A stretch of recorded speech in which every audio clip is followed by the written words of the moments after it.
Welcome you all for the next section of Human Resource Management by Dr. K. Asha, Faculty of Management Studies, Nodal Islam Center for Higher Education.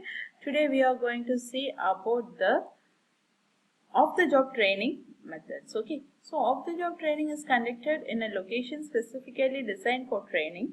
It may be near the workplace or away from work as a special training centers, or the resort containing the training away from the workplace minimize distractions and allows trainees to devote their full attention to material being taught. So the methods are classroom lecture, audio visuals, simulating vestibular training, case studies, role playing, programmed instructions. Classroom under the off-the-job training methods, classroom methods or lecture method is well known to train white-collar or managerial levels employees in the organization. Under this method, employees are called to the room like that of the classroom to give the training by the trainer in the formal lectures. This method is effectively used for the purpose of teaching administrative aspect or management subject to make aware of the procedures and to give instruction on particular topic. Audio visual provide training by way of using films, television, videos and presentation. This method of training has been usually successful in education institutions to train their students in subjects to understand and assimilate easily and help them to remember forever. New companies have come up for providing audiovisual material for the students in the concerned subject. In the corporate sector, mainly in customer care centers, employees are giving training by using audio-visual material to teach how to receive talk and behavior with it. Simulation. The simulation method of training is most famous and core among all the job training methods. In the simulation method, trainee will be trained on the specially designed equipment or machine schemes to be really used in the field or job. But those equipment or machines are specially designed for training or jobs where making them ready to handle them in real field or the job. This method of planning is mostly used for very expensive machinery or equipment used for performance job or handle the job.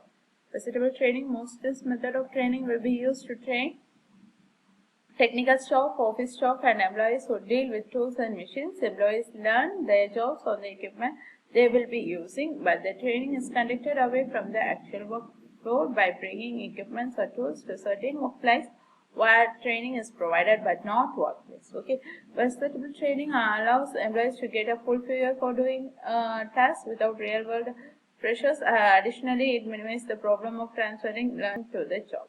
Case studies. It is written description of an actual situation in the past in the same organization or somewhere.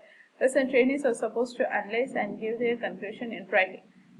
This is another excellent method to ensure full and wholehearted participation of employees and generated good interest among the cases. It is later discussed by instructor with pros and cons of the option. It is an ideal method to promote decision abilities with the constraint. Role playing. During a role play, the trainees assumes roles and act of the situation connected to learning concepts. It is good for customer services and training. This method is also called role reversal, social drama and psychodrama. Trainees act out an given role as they would in a stage play. Two or more trainees are assigned roles in a given situation, which is explained to the group. There are no written lines to be said and naturally no rehearsal.